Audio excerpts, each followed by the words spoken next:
નથી આવતો અને લાખો કરોડો રૂપિયા ગુમાવવા પડે છે. પરંતુ ડૉક્ટર હેતલ કટુડિયાના જન્મ જયંતિના ઉપલક્ષમાં આર્ય સમાજ નડિયાદ તરફથી દર વર્ષની જેમ આ વર્ષે ધૂળેટી પર્વનું આયોજન તારીખ 25/3/2024 સાંજના 4 થી 7નો આ સરસ મજાનો કાર્યક્રમ આર્ય સમાજ તરફથી કરવામાં આવેલ છે.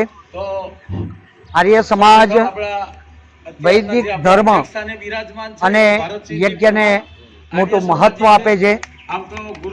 સમાજની અંદર સૌ સુખ શાંતિ સમૃદ્ધિ બધા જ પ્રકારના આશીર્વાદ પ્રાપ્ત કરે, પરિવારનું કલ્યાણ થાય, સમાજનું કલ્યાણ થાય અને બધા સુખી રહે એ માટે થઈને આર્ય સમાજ દ્વારા અનેકો આવા સારા કાર્યો થતા હોય છે.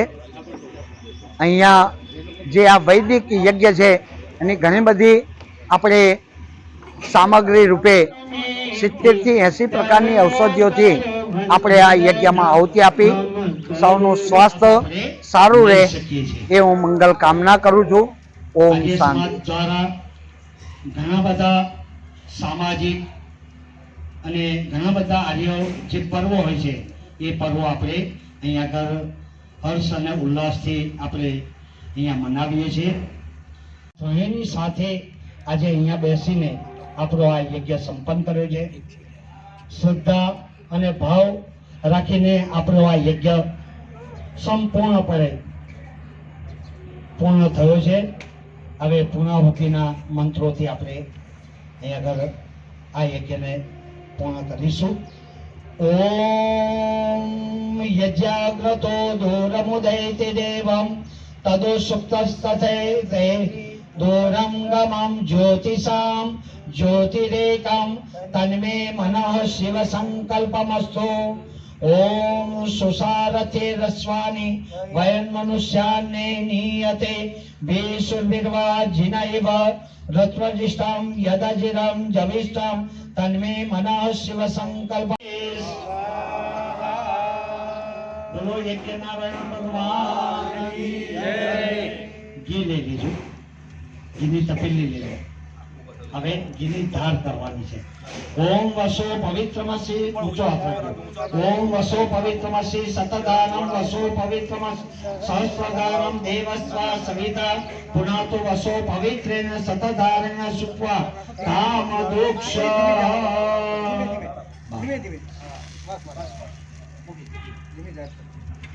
હવે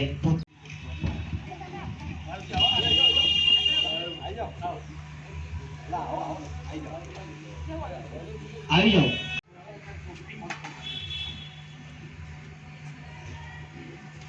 આપણો આર્ય સમાજ નડિયાદ તરફથી આ વૈદિક ધૂળેટી પર્વનો દર વર્ષની જેમ આ વર્ષે આ યજ્ઞ થયો છે. સરસ્વતીજીની 200મી જન્મ જયંતિ સમગ્ર ભારત વર્ષમાં અને વિશ્વમાં અત્યારે ઉજવાઈ રહી છે. એના ભાગરૂપે ટંકારા ખાતે આપણા ખૂબ ખૂબ આભાર કિરીટભાઈ ગુણવંતભાઈ મહેતા સાહેબ, એમનું સ્વાગત કર.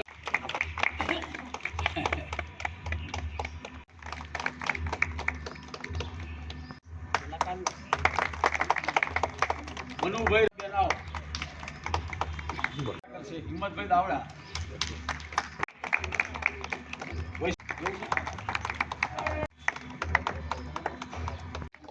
આવો ડોક્ટર અહીંયા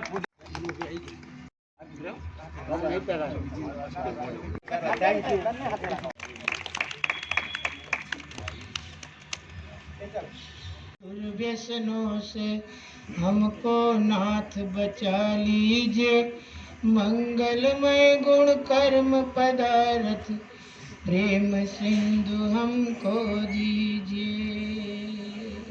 ધૂળેટી આ અવનના રંગમાં અગ્નિના રંગમાં રમ્યો છું ને, આ મારા જીવનની સર્વશ્રેષ્ઠ ધૂળેટી રહી છે અને આનાથી વિશેષ બીજું કંઈ હોય ના શકે. આપ સૌના જો આશીર્વાદ રહેશે તો આવનાર જીવનની તમામ ધૂળેટી આપ સૌની સાથે આ અગ્નિના રંગમાં ઉજવાય એવી આશા અને અભિલાષા છે. બીજી બહુ લાંબી વાતો નહીં કરું, સમય પણ ઓછો છે રાજકીય. અનેક લોકોનું જીવનની દિશાઓ બદલાઈ જાય છે. મહર્ષિ દયાનંદની સરસ્વતીની વિચારધારા પ્રમાણે